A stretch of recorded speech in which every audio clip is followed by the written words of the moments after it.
आज का लेक्चर पूरी तरह से मून पर बेस होगा और ये ज्योग्राफी का लेक्चर नंबर 8 होगा। देखिए, हम वर्ल्ड ज्योग्राफी कर रहे थे और वर्ल्ड ज्योग्राफी के अंदर यूनिवर्स का जो पोर्शन है उसको कंप्लीट कर रहे हैं। यूनिवर्स के पोर्शन के अंदर हमारा मून बचा हुआ है, तो आज हम मून को उसके सभी एस्पेक्ट कवर करेंगे, क्योंकि मून बहुत ज़्यादा इंपॉर्टेंट है। इस बार पीसीएस के अंदर हो सकता है कि क्वेश्चन आ जाए, क्योंकि मंगलयान थ्री सॉरी चंद्रयान 3 भेजा गया था, तो चंद्रयान 3 बहुत ज़्यादा पूरी दुनिया के अंदर चंद्रयान 3 की काफ़ी प्रशंसा की गई थी, तो इसलिए हो सकता है कि इससे क्वेश्चन आ जाए, इसलिए मैंने सारे एस्पेक्ट कवर करे।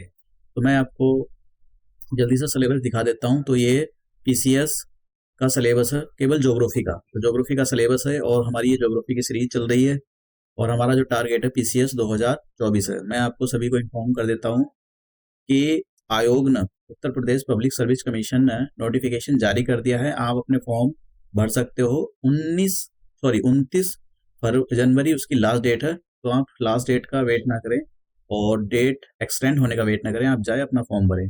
और एग्जाम डेट भी आ गई है, 17 मार्च एग्जाम डेट। अब मून के बारे में देखते हैं। देखिए, मून जो है अर्थ का नेचुरल सैटेलाइट।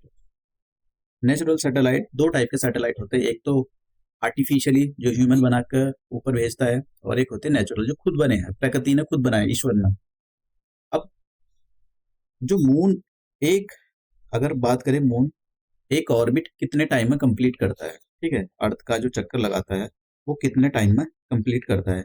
तो ये आपको ये डेटा अच्छे से याद होने, 27 डेज 7 आवर्स एंड 43 मिनट, तो इतने टाइम में मून एक ऑर्बिट कंप्लीट कर लेता है अर्थ के चारों तरफ, ठीक है, उसको एक ऑर्बिट बोलते हैं, एक चक्कर चारों तरफ लगा लेता है।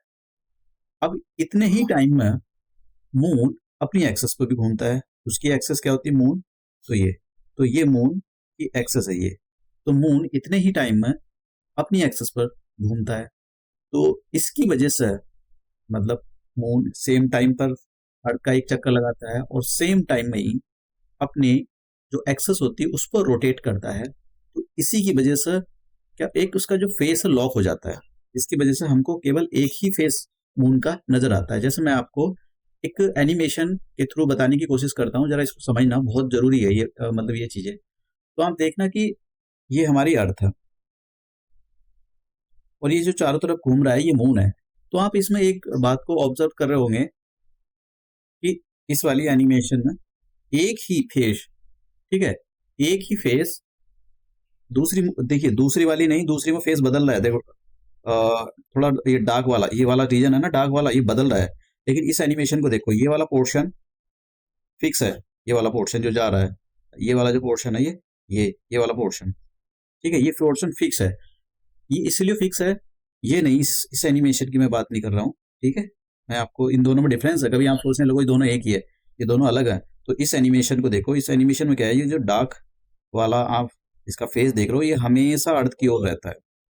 तो ये क्यों होता है, इसका एक रीजन यही है कि जो मून है वो अपने ऑर्बिट और अपने जो एक्सेस होती है उस पर सेम टाइम पर, उसका सेम टाइम पीरियड है, सेम टाइम पर घूमता है, सेम टाइम पर अपने ऑर्बिट पर एक जो चक्कर लगा लेता है। तो इसकी वजह से ये हमको केवल मून का एक ही फेस दिखाई देता है, ठीक है। अब नेक्स्ट बढ़ते हैं, मैं आपको जरा यहाँ पर ये मून का और अर्थ के बारे में रोटेशन दिखा देता हूँ जरा। एक इसमें देखिए आपको, अर्थ की जो ये अर्थ का ऑर्बिट है, जैसा अर्थ घूमती है, लेकिन मून का जो ऑर्बिट है वो ऐसा है, आगे दिखाऊंगा मैं आपको वो ऐसा। तो इन दोनों के ऑर्बिट में 5 डिग्री का एंगल है, मतलब दोनों में 5 डिग्री का डिफरेंस है। अब बात करते हैं हम न्यू मून और फुल मून की। देखिए, न्यू मून और फुल मून ये कब होते हैं, जब भी इक्लिप्स देख लेते हैं, उसके बाद में न्यू मून और फुल मून के बारे में देखेंगे हम। देखिए, इक्लिप्स होता कब है, जब अर्थ और सन एंड मून ये तीनों के तीनों एक ही लाइन में आ जाए, तब हमारे पास इक्लिप्स होता है। इक्लिप्स दो टाइप के होते हैं, एक सोलर इक्लिप्स होता है और एक होता है लूनर इक्लिप्स। तो सोलर इक्लिप्स कब होता है, देखिए, सोलर इक्लिप्स तब होता है जब मान लो ये सन है और ये मून है और ये अर्थ है। सन और अर्थ के बीच में जब मून आ जाता है तभी हमारे पास सोलर इक्लिप्स होता है, और ये न्यू मून, ये जो न्यू मून के दिन होता है ये सब कुछ, समझ गए आप? तो ये न्यू मून के दिन सोलर इक्लिप्स होता है। अब बात करते हैं लूनर इक्लिप्स। लूनर इक्लिप्स के अंदर क्या होता है, ये हमारा सन हो जाएगा और ये अर्थ हो जाएगी और ये हो जाएगा मून। सन हो गया, अर्थ हो गया और ये मून। तो सन जब सन और मून के बीच में अर्थ आ जाती है तब हमारा होता है लूनर इक्लिप्स। तो लूनर इक्लिप्स जब भी होगा हमेशा फुल मून के दिन की होता है।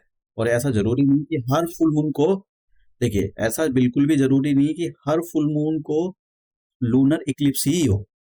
लूनर इक्लिप्स फुल मून को होता है, लेकिन हर एक फुल मून को ये जरूरी नहीं कि लूनर इक्लिप्स ही होगा। ये पॉइंट अच्छे से पता होने चाहिए, क्योंकि आयोग मून पर इस बार क्वेश्चन पूछ सकता है। तो हमको ये पता लग गया न्यू मून और फुल मून। मैं आपको यहाँ पर थोड़ा सा फोटो के थ्रू इसका देखने, देखिए ये क्या है। न्यू मून से स्टार्ट करते हैं। ये हमारे पास मून है और इधर एक सेकेंड, ये सन है इधर, ये सन है और ये है मून और ये अर्थ है। तो जब सन और अर्थ के बीच में मून आ जाता है तो उस टाइम पर हम क्या बोलते हैं, सोलर इक्लिप्स होता है, और इसी फेज को बोला जाता है that is the new moon. तो उस फिर क्या होगा, धीरे धीरे देखिए ये पोर्शन आपको मून का दिखाई देगा, ये रेड रेड वाला, फिर उसके बाद थोड़ा मून और दिखाई देगा, फिर उसके बाद थोड़ा मून और दिखाई देगा, और फिर उसके बाद में एक पोजीशन ऐसी आएगी, देखिए ये रोटेट करके आ रहा है यहाँ पर, जैसे सन है, ये सन हो गया और सन के आगे पहले मून था, मून थोड़ा आगे बढ़ा तो उसका जो भी आगे बढ़ेगा वो पोर्शन दिखाई देगा, फिर थोड़ा यहाँ आ जाएगा तो ये वाला पोर्शन दिखाई देगा, फिर थोड़ा और आएगा तो ये वाला पोर्शन दिखाई देगा, और जैसे यहाँ पर आएगा तो देखिए यहाँ ये पूरा का पूरा पोर्शन किधर आ गया, पूरी तरह से ढक गया है। इससे किसने कवर कर दिया इसको, ये शैडो से कवर हो गया है अर्थ की।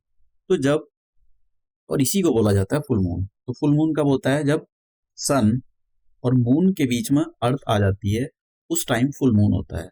और फुल मून के जब फुल मून होता है उसी टाइम पर लूनर इक्लिप्स होता है। हर एक फुल मून को लूनर इक्लिप्स हो ऐसा जरूरी नहीं है, समझ गए आप? तो बस ये वाली बातें याद रखना। तो ये प्रोसेस कंटिन्यूअसली चलता रहता है। तो मैंने आपको यहाँ पर फुल मून, न्यू मून और सोलर इक्लिप्स के बारे में, लूनर इक्लिप्स के बारे में बिल्कुल अच्छे से बता दिया। अब बात करते हैं अपोजी और पेरिजी की पोजीशन क्या होती है। देखिए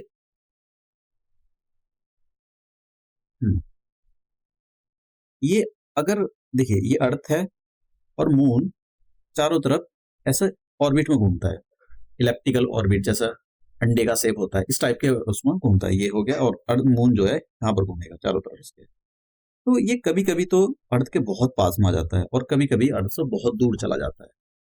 तो जब ये अर्थ के बहुत पास में आ जाता है, ठीक है, जब अर्थ के बहुत ही पास में आ जाता है उसी पोजीशन को पेरिजी बोलते हैं। और जब ये अर्थ से बहुत दूर चला जाता है उसी पोजीशन को अपोजी बोलते हैं। तो अब ये बहुत जरूरी क्वेश्चन है कि जो अर्थ और मून के बीच में एक्चुअली डिस्टेंस कितना है। तो ऑन एन एवरेज अगर डिस्टेंस माना जाए तो ये है हमारे पास एवरेज डिस्टेंस जो माना जाता है 3,84,400 किलोमीटर। तो आपसे पूछा जा सकता है कि what is the average distance between the, average शब्द लगा हुआ होगा वहां पर, what is the average distance between the moon and earth. तो आपको याद रखना है 3,84,400 किलोमीटर। अब जब पेरिजी की पोजीशन होती है, पेरिजी की पोजीशन होने का मतलब ये होता है कि जो मून है वो अर्थ के पास में, तो उस टाइम पर दोनों के बीच में डिस्टेंस कितनी होती है। तो देखिए ये आपको पता होना चाहिए, 3,63,300 किलोमीटर।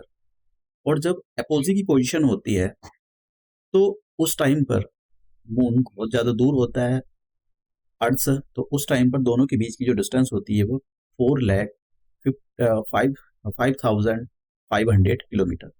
तो ये आपको मतलब दोनों डेटा याद रखने हैं, मतलब क्वेश्चन इनमें से पूछा गया है और आगे पूछा भी जा सकता है। अब यहाँ पर एक कॉन्सेप्ट निकलता है सुपर मून।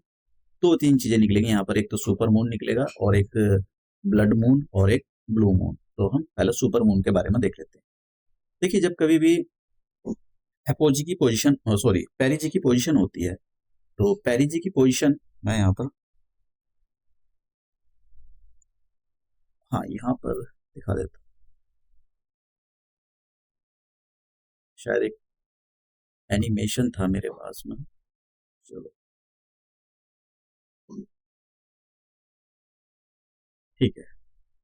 तो अगर हमारे पास जब भी हमारे पास मतलब मून पास में हो, एपीजी की पोजीशन होती है, तो मून अपने नॉर्मल साइज से बहुत बड़ा और बहुत ज्यादा ब्राइट होता है।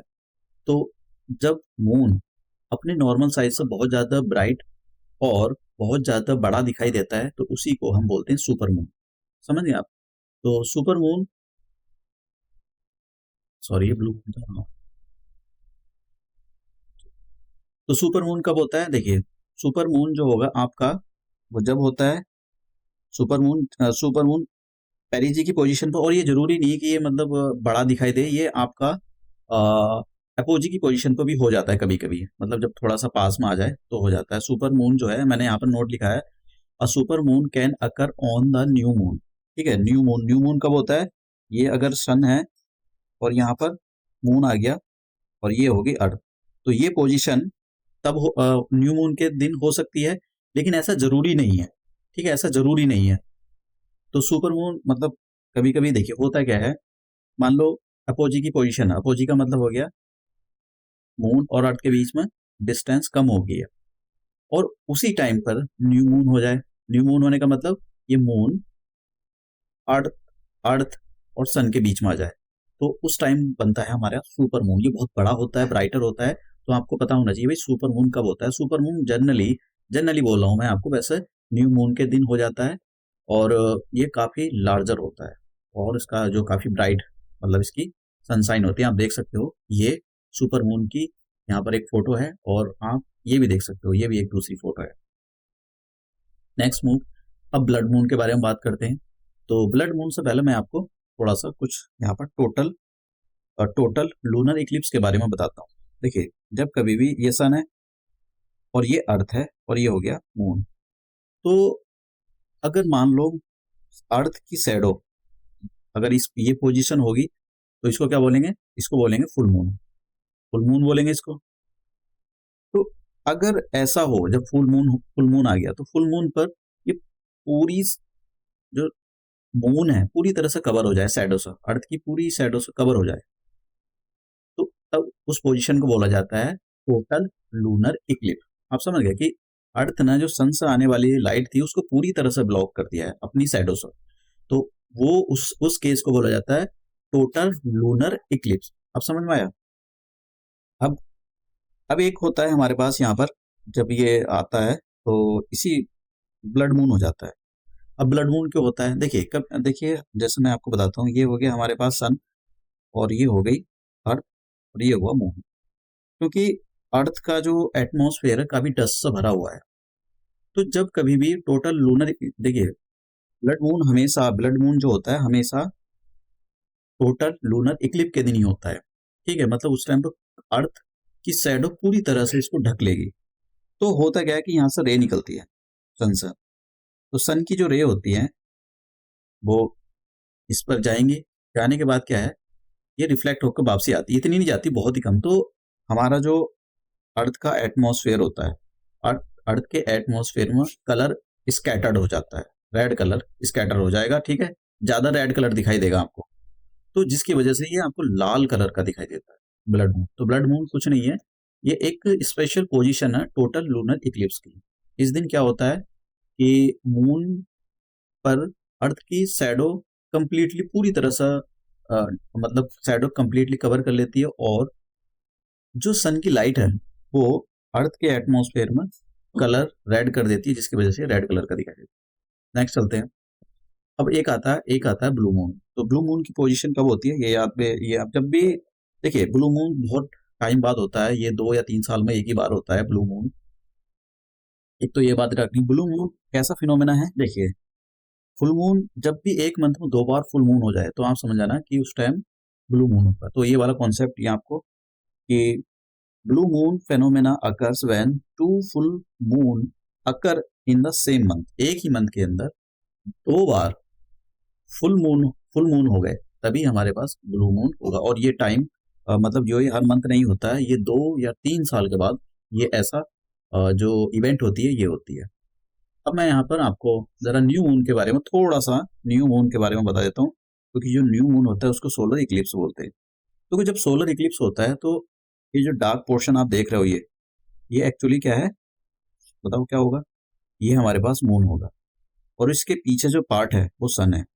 इसके पीछे वाला जो पार्ट है सन है, और ये जो ये देख रहे हो ना, उसके बाल से जो निकले हुए दिख रहे हैं वाइट वाइट वाले, यही है करोना।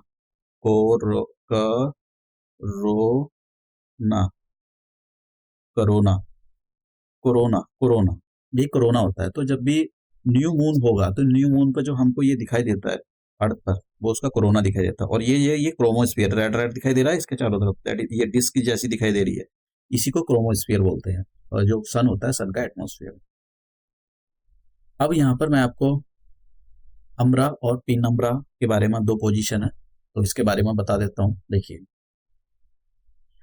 जब ये सन हुआ और ये हमारे अर्थ है, तो अर्थ की शैडो, अर्थ की शैडो मून पर जब गिरेंगी तो कुछ पार्ट होता है बिल्कुल डार्क, मतलब इतना डार्क पार्ट होता है तो कंप्लीटली जो सन डे होती है उसको कंप्लीटली मतलब ब्लॉक कर देती है, सन की शैडो, सॉरी अर्थ की शैडो। तो ये जो डार्क पार्ट है ये, इसी डार्क पार्ट को बोला जाता है अम्ब्रा। और ये जो मतलब कुछ ये डार्क रीजन को छोड़कर कुछ रीजन लाइट होता है, लाइट का मतलब ये इतना डार्क नहीं होता है, तो इसी को बोला जाता है, इसी डार्क रीजन को बोला जाता है पीनम्ब्रा। समझ गए आप? तो अम्ब्रा और पीनम्ब्रा दो रीजन, दो एक्चुअली एक रीजन होते हैं जहाँ पर ज्यादा लाइट, अगर लाइट शैडो है तो पीनम्ब्रा होगा, अगर डार्क शैडो है तो वहां पर क्या होगा? अम्ब्रा होगा। नेक्स्ट चलते हैं। अब यहाँ पर मैं जरा थोड़ा सा इसके बारे में आप एनिमेशन के थ्रू देखना, ये आपको यहाँ पर पीनम्ब्रा और पीनम्ब्रा देख रहे हो आप, ये जो डार्क पोर्शन है ये वाला, सेकंड,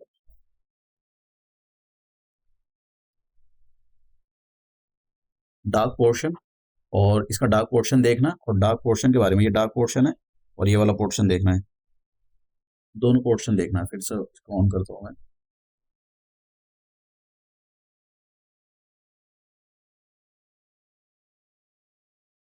तो देखो डार्क पोर्शन भी है और एक लाइट पोर्शन भी है, तो यही है अम्ब्रा और पीनम्ब्रा, ये डार्क पोर्शन। तो ऐसे ही हमारे पास, अब देख रहे हो,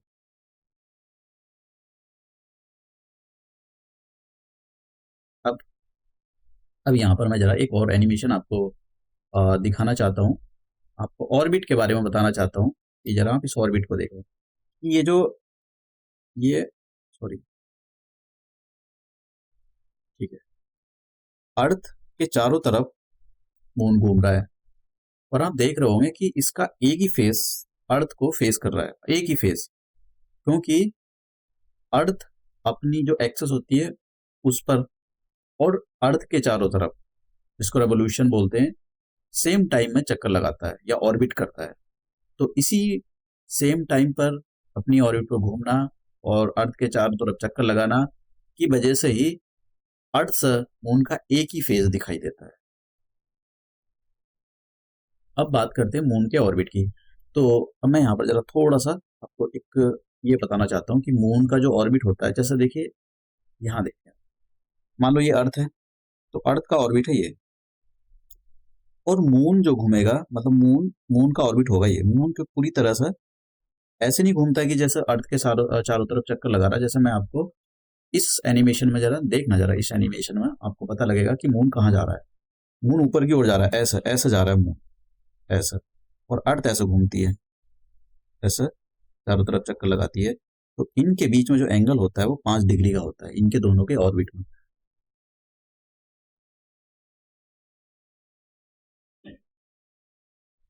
तो यहाँ पर मैंने इस पिक्चर में क्लियर करने की कोशिश की कि ये जो है, आप देख रहे हो ना, ये जो ऑर्बिट है, ये जो ऑर्बिट है ये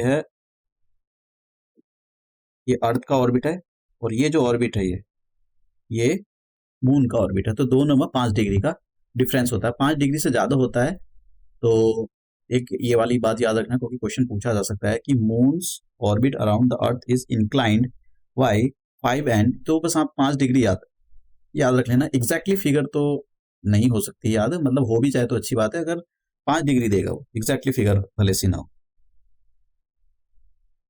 तो यहाँ पर मैंने कुछ इसमें कुछ वो भी दिया था, इसका जिसका एक रीजन ये है कि इसके 5 डिग्री दोनों के बीच, दोनों के ऑर्बिट के बीच में 5 डिग्री का डिफरेंस होता है। इसी की वजह से यहाँ पर लिखा है ना इक्लिप्स, मतलब जो लूनर इक्लिप्स होता है, मून इक्लिप्स होता है, हर न्यू मून और फुल मून को नहीं हो पाता है, इसी की वजह से।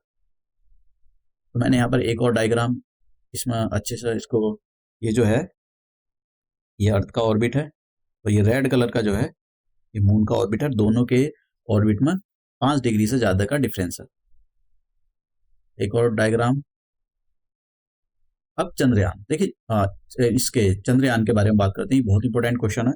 इंडिया ने पहली बार चंद्रयान 2008 में भेजा था, सक्सेसफुल मिशन था, और दूसरा चंद्रयान मिशन 2019 में भेजा गया था। ये फेल हो गया था क्योंकि इसकी सॉफ्ट लैंडिंग नहीं हो पाई थी, तो सॉफ्ट लैंडिंग ना होने की वजह से ये मिशन फेल हो गया था। हालांकि इसको फेल नहीं बोलेंगे, क्योंकि बहुत सारी इंफॉर्मेशन के बारे में पता लगा था, और इस फेलियर की वजह से ही चंद्रयान 3 में कुछ इंप्रूवमेंट किए गए, और उसकी वजह से उसको लैंड कराया गया। और ये बहुत ज्यादा इंपॉर्टेंट क्वेश्चन है। पहला तो क्वेश्चन आपसे ये पूछा जाएगा कि भाई चंद्रयान 3 कब लॉन्च किया गया था, ये डेट आपको पता होनी है। 14 जुलाई 2023 चंद्रयान 3 लॉन्च किया गया था। और ये कहाँ पर लॉन्च किया गया था, तो ये जो मून है, मून के साउथ पोल पर लैंड किया गया था, सॉफ्ट लैंडिंग की गई थी।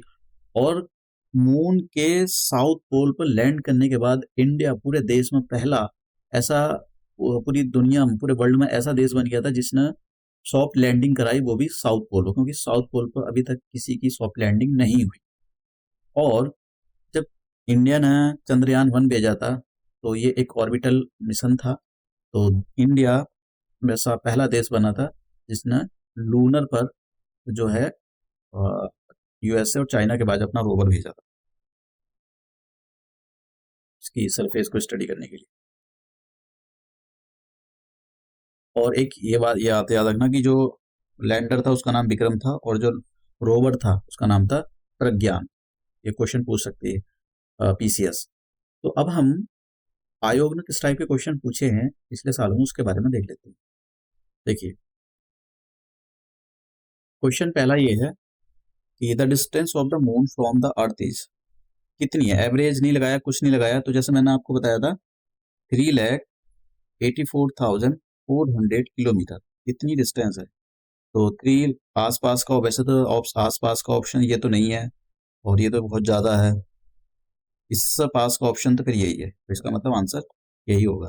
वैसे इनको ठीक से देना चाहिए, लेकिन कभी कभी पेपर बनाने वाला पता नहीं डेटा कहाँ से लेता है, तो कुछ कह नहीं सकते। Next question, when any object is taken, एक शायद मैंने कुछ इसके अंदर बताया था कुछ, हाँ चलो कोई नहीं, मैं यहाँ पर क्वेश्चन के थ्रू करा दूंगा ये। सॉरी, तो when any object is taken from the earth to the moon, तो देखिए ये शायद कहीं स्लाइड मैंने कराया था, छूट गया है, मैं बता देता हूँ इसको।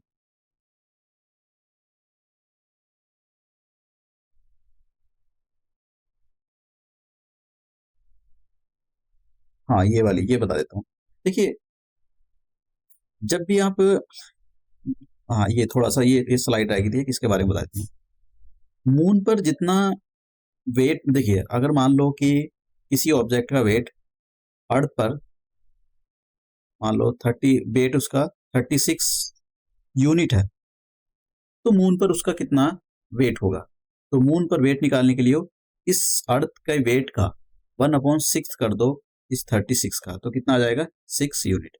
मतलब कहने का मतलब मेरा ये हुआ कि जो अर्थ पर फोर्स लगता है, मून पर जो अर्थ पर फोर्स ग्रेविटी लगाती है किसी ऑब्जेक्ट पर, अगर आप उसी ऑब्जेक्ट को मून पर ले जाते हो, तो उस ऑब्जेक्ट पर लगने वाला फोर्स 1/6 होगा ऑफ द अर्थ। तो बस अब यहाँ पर एक सी ऑफ ट्रांक्विलिटी के बारे में देख लेते हैं। देखिए क्या है, ये एक जो मून है, मून का जो डार्क फेस आपको दिखाई देता है, तो उसका वो पार्ट है ये, और इसी पर लैंड हुआ था पहली बार जब ह्यूमन ने मून पर पैर रखे थे। तो ये डेट याद रखना कि 20 जुलाई 1969 को पहली बार ह्यूमन ने इस पर मून पर पैर रखे थे। और पहला पर्सन कौन था? नील आर्मस्ट्रॉन्ग, ये पहले पर्सन थे, और एल्ड्रिन दूसरे थे, और माइकल कोलिन ये पायलट थे। तो ये उतरे नहीं थे मून पर, और इनका जो मिशन था वो था अपोलो 11। तो ये 3 बंदे थे, 3 में से आर्मस्ट्रॉन्ग, ये नील आर्मस्ट्रॉन्ग इन्होंने पैर रखा पहली बार, फिर इनके बाद अल्ड्रिन चले गए, और फिर माइकल कोलिन तो उतरे ही नहीं थे। तो ये वाली बात याद रखना। एक और बात मैं यहाँ पर बतानी भूल गया कि मून पर कोई एटमॉस्फेयर नहीं है जिसकी वजह से वहां पर साउंड सुनाई नहीं देती है। तो इस टाइप का एक क्वेश्चन था। अब देखते हैं, हाँ ये वाला, when any object is taken from the earth to moon. तो यहाँ पर ये कह रहा है कि इट्स वेट इंक्रीज, इसका वेट इंक्रीज हो जाएगा ना जी ना, वेट तो डिक्रीज हो जाएगा, क्योंकि मैंने देखा है कि 1/6 अगर अर्थ पर जितना वेट है मून पर उसका 1/6 का मतलब कम हो गया है। तो इसका मतलब आंसर कौन सा हो जाएगा? It's its weight decrease, answer हो जाएगा ये। तो ये नहीं होगा, ये भी नहीं होगा। Next, blue moon phenomena. तो मैंने बताया था जब 2 मून एक मंथ में, सेम मंथ में 2 फुल मून होंगे तभी ये फिनोमिना होता है। Next question, which of the following is not a planet. तो सिंपल सी बात है, मून प्लेनेट नहीं है। Choose the odd one. तो इसमें कौन सा चूज करना है? अर्थ एक प्लेनेट है, मरकरी एक प्लेनेट है, मार्स एक प्लेनेट है, लेकिन मून एक प्लेनेट नहीं है। तो ऑड वन पूछ लेता, तो आंसर हो जाएगा सी। देखिए, when the moon size is half of the full moon the angle between the sun earth and the moon is. देखिए 90 डिग्री इसका आंसर है। ठीक है, जब मतलब आधा हो जाता है तो उसका मतलब हो गया कि उसका उसका जो एंगल है दोनों के बीच में 90 डिग्री का एंगल है, ये 90 डिग्री का एंगल होता है। अब lunar Eclipse is caused by, देखिए लूनर इक्लिप्स इज कॉज्ड कब होता है? ये मैंने आपको बताया था कि लूनर कब होएगा, जब सन और अर्थ और मून, ये क्या है? सन है, ये अर्थ है, और ये मून, यानी मून और सन के बीच में अर्थ आ जाती है तभी लूनर इक्लिप्स होता है। तो कौन सा हो जाएगा? Earth come between sun and moon, तो आंसर हो जाएगा B. Next question, on the surface of the moon 2 person can not listen to each other. क्यों नहीं सुन सकते? क्योंकि एटमॉस्फेयर ही नहीं है वहां पर मून पर। तो आंसर कौन सा है इसका? There is no atmosphere on the moon, तो ये हो जाएगा। अब ये नेक्स्ट क्वेश्चन काफी इंपॉर्टेंट है। Consider the following statement, answer the question with the help of the codes. तो यहाँ पर कोड्स दिए गए, असर्शन रीजनिंग का क्वेश्चन है। तो असर्शन में ये बोला गया है, only one side of the moons surface is visible from the earth. ये सही बात है, मैंने आपको बताया था एक ही साइड मून की दिखाई देती है। Reason, the period of the rotation of the moon on its axis is equal to the period of the revolution around the earth. ये सही बात है कि जो मून है वो अर्थ के चारों तरफ और अपने एक्सेस पर सेम टाइम पीरियड पर घूमता है। इसी की वजह से उसका जो एक फेस है वो लॉक हो गया है, वो केवल हमको वही फेस दिखाई देता है। तो दोनों ठीक है। तो आंसर इस केस में क्या हो जाएगा? असर्शन भी ठीक है और रीजनिंग भी, रीजन भी इसका ठीक है। तो आंसर हो जाएगा इसका A. Both A and B are true and R is the correct explanation of the A. तो ये क्वेश्चन हमने पीसीएस के जो आयोग ने पिछले सालों में पूछे। पीसीएस जो है रिपीट करते रहते हैं क्वेश्चन जितने भी होते हैं। तो नेक्स्ट लेक्चर में हम मिलते हैं। मैंने यहाँ पर कुछ भी छोड़ा नहीं है, सारी चीज़ों को कोशिश की है कि यहाँ पर क्रिस्टल क्लियर कर दिया जाए। तो मैंने यहाँ पर सारी चीज़ों को अच्छे से एक्सप्लेन किया है कि क्वेश्चन अगर बाहर से भी आता है, मतलब बाहर से का इन द सेंस का मतलब जो रिपीट नहीं होता है क्वेश्चन, तो आप उसको आसानी के साथ अटेम्प्ट कर सकते हैं। तो आज का लेक्चर यहीं समाप्त करते हैं।